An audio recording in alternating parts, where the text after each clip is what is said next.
noite! Estamos aqui no canal da professora Flávia Feitosa para ensinar a vocês como e o que foi a imigração árabe no Brasil. Eu e outras duas professoras vamos mostrar a vocês como que isso aconteceu. Ela começou em 1860, quando o nosso imperador Dom Pedro II decidiu fazer uma viagem ao Líbano. Porque quem não quer aproveitar as férias no Líbano, né? Pra que Bahia? Tem o Líbano. Então ele foi para lá e quando ele voltou, ele trouxe vários libaneses junto, que vieram para o Brasil à procura de riquezas. Os primeiros que vieram para cá eram rapazes jovens à procura de fortuna para poder voltarem aos seus países. Acho que algumas mulheres brasileiras gostaram disso na época. E depois tem uma curiosidade muito interessante, que em 1808, um libanês que vivia aqui no Brasil ofereceu a sua casa para Dom João VI. E aí, a casa dele virou um museu da Quinta da Boa Vista atualmente. E é possível ver essa história lá no museu. E também, quando Dom Pedro foi para o Líbano, ele recebeu como presente um trono feito de cedro. Porque é nada demais ganhar um trono feito de cedro. E uma biblioteca, nada demais. E ele deu em troca um baú com ouro e diamantes. Uma troca bem justa. Então agora, quando os árabes vieram para cá, eles não se tornaram fazendeiros, nem escravos, eles se tornaram comerciantes. Eles vendiam de porta em porta, tanto à vista como a crédito. Acabou a minha parte, vamos para a parte da professora Paula, que vai explicar mais sobre os preconceitos que os árabes sofriam. Tchau!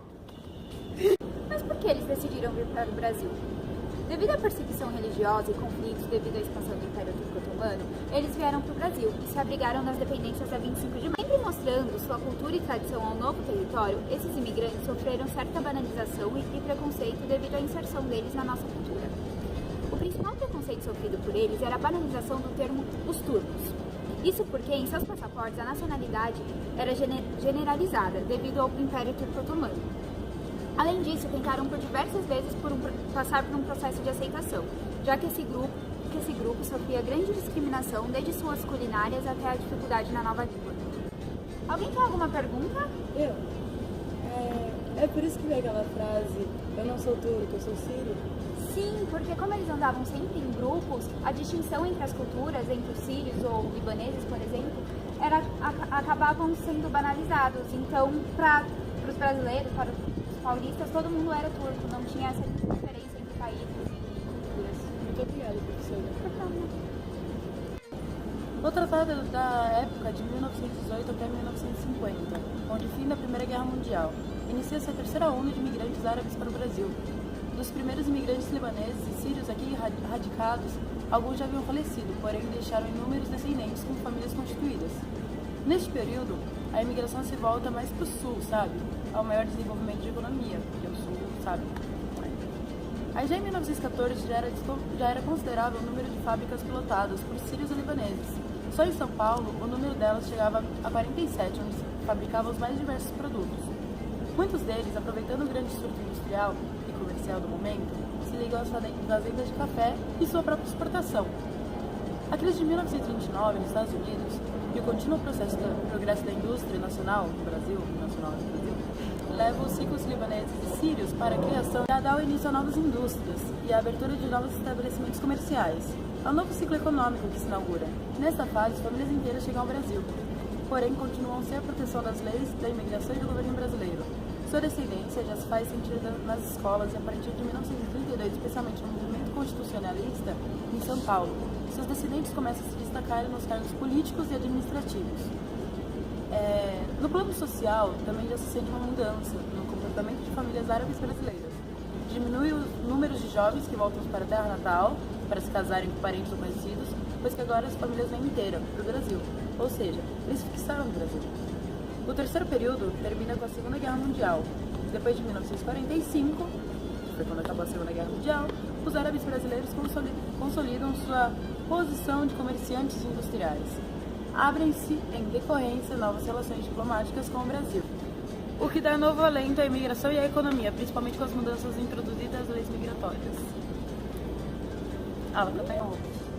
O intuito do trabalho foi mostrar, de um modo geral, como ocorreu o processo de desterritorialização dos árabes, que deixaram a região da Grande Síria, Líbano, que constituiu o Império Otomano, e vieram tentar uma vida melhor aqui no Brasil. De modo geral, o processo de desterritorialização ele pode ocorrer em 3 perspectivas, tanto a econômica, a política ou a cultural. E vai depender do tipo de territorialização, como vão ocorrer cada uma dessas desterritorializações. O que pode se dizer assim dessa imigração especial foi que ela ocorreu de forma integradora, porque ela envolveu essas 3 visões de desterritorialização. Política, porque eles vieram fugidos de um sistema completamente opressor que tirava as liberdades deles. Cultural, porque muitas vezes eles não podiam professar sua fé, no caso dos libaneses, que em sua maioria eram cristãos e não podiam se manifestar num meio dominado por muçulmanos. E econômica, porque o processo econômico vigente no Império Turco-Otomano era extremamente miserável, eles não tinham condições de acesso a emprego e a economia estava passando por uma dificuldade. Então, como a cidade de São Paulo sempre recebeu grandes levas de imigrantes e sempre foi dado um grande enfoque para a imigração italiana, portuguesa e de vários outros países, a gente quis focar na imigração árabe, que não recebe tanta atenção e contribuiu muito para a formação do território cosmopolita, que é a cidade de São Paulo hoje, essa megalópole. Então, a nossa intenção também foi focalizar na análise do indivíduo como imigrante, nessa entidade abstrata denominada imigrante, que nada mais é do que uma somatória das relações sociais e das identidades culturais de um lugar. E dessa forma, a gente quis relacionar o indivíduo como um produto do lugar onde ele vive, das relações de um espaço vivido que o lugar representa e influencia na criação da identidade do indivíduo. Então, de uma maneira geral, você está fora do seu espaço de convivência que você foi acostumado a viver, você cresceu, estabeleceu relações e constituiu uma memória afetiva, e ser obrigado a ir para um espaço completamente diferente desse, acaba por criar uma alienação, porque você chega num lugar no qual você não conhece as pessoas, a cultura, e isso te deixa, de certa forma, meio perdido, meio deslocado. Então, dessa forma, a territorialidade associada à cultura, a mudança desses 2 aspectos causa uma mudança no indivíduo também. Então, o que vai ajudá-lo a conseguir estabelecer raízes num lugar novo vai ser a memória coletiva que ele vai ter. No caso dos migrantes sírios e libaneses, o fato deles se estabelecerem em comunidades ajudou num amálgama, um cimento para dar cimento no sentido pejorativo, para dar uma sustentação, uma força para eles conseguirem desenvolver raízes aqui. Então, dessa forma, para fechar o trabalho também, as descobertas aqui feitas por eles, a partir de uma memória que eles trouxeram dos seus lugares de origem, essa memória ajuda-os a olhar para o passado. E com isso, somado às experiências que eles aqui passaram, eles vão conseguir estabelecer uma nova consciência, criar uma nova forma de vida, se adaptar ao novo meio e assim conseguir construir um futuro diferente, um futuro melhor para eles e seus descendentes. Obrigada. Aê!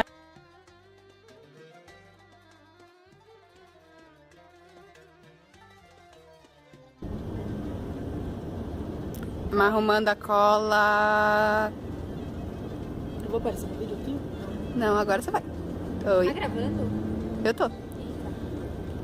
É, tudo os bastidores. Sorri aí, Paloma. Vai ter tipo uns 10 anos, porque eu não sei. Porque Ai, meu dedinho.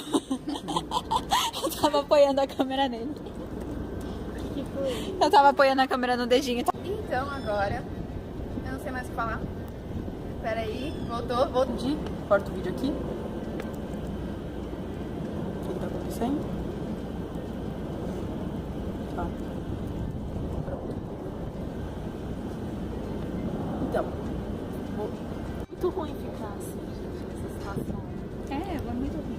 Bom, Pensa que você tá falando comigo. você vai tirar essa parte que eu já tá gravando. Vai tirar, relaxa.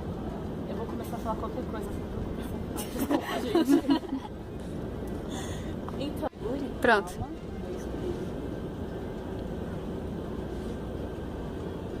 Pode ir. Tá sem foco, cancela. Esse grupo. Corta aqui. Peraí. Só apertar. Começou? Deixa eu ver se começou. Vou falar tudo que tem pra falar e aí, se for o caso, a gente encaixa a parte no meio, tá? Beleza. Calma. Tá 5, lindo. 4. Acho que eu vou ficar, tipo, daqui assim mesmo. Oi. How you doing? Oi.